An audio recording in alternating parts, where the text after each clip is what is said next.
Hi, my name is Jenna, and this is my personal experience speech.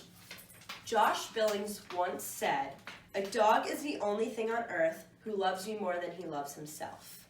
Today, I'm going to talk to you about my adoption story.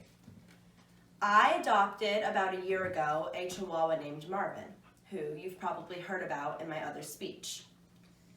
So it was a rainy day in Newark, Delaware, where I go to school. And I had promised my friends originally that I would go to the dog shelter to look at dogs with them because I was interested in getting a dog. I was really tired because I had a long day of classes, and therefore I was going to bail on it. My friend told me that I had promised, and she somewhat forced me to go to the dog shelter with her.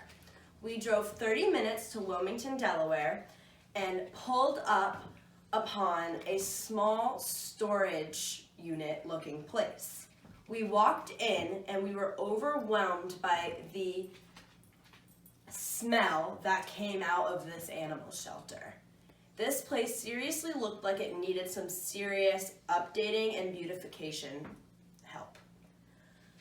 We walked in and I told the woman at the front desk that I was interested in adopting a small dog. She gave us a tour of the place by bringing us through the cat room first, where there were about 300 cats that were all crammed in cages. Some were even missing some body parts.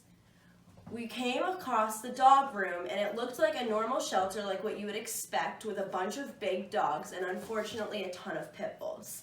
I told her that I needed a small dog because I am living in a very small apartment in Delaware, and I just don't think that right now I could have a big one.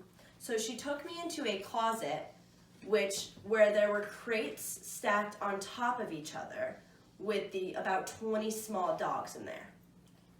Online, I was looking at this dog named Otis, who I was really interested in. And when I went to go see Otis for the first time in person, something above him caught my eye. This was Marvin, or his name at the time was actually Punky Brewster. I don't know why, but that's what the shelter had given him. I immediately looked at him, and he was staring at me with this little cherry eye.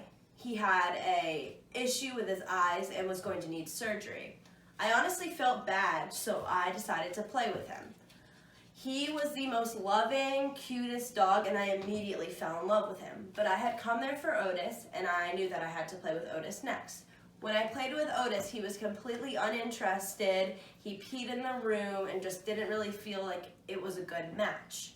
So I asked to play with Punky Brewster again, and immediately after playing with him, I knew that I could not leave the shelter without him. He was going to need surgery in his eyes because he had the cherry eyes, and fortunately for me, the shelter was going to repair it for me.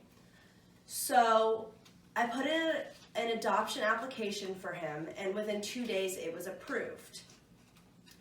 It seems like Marvin had come from Hurricane Harvey in Texas, and to my knowledge, I would assume that somebody had dropped him on the street because they couldn't afford to fix his eyes.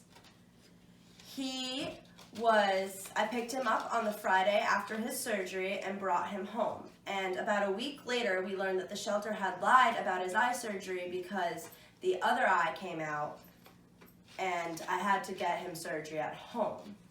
From my experience, I learned that you really have to connect with a dog, and they will show you they want to come home with you if it's a right match. And for my family, Marvin has turned out to be, out of our 3 dogs, honestly, one of the best ones. And he is just a loving, smart guy who is so appreciative of love. Thank you for listening to my speech.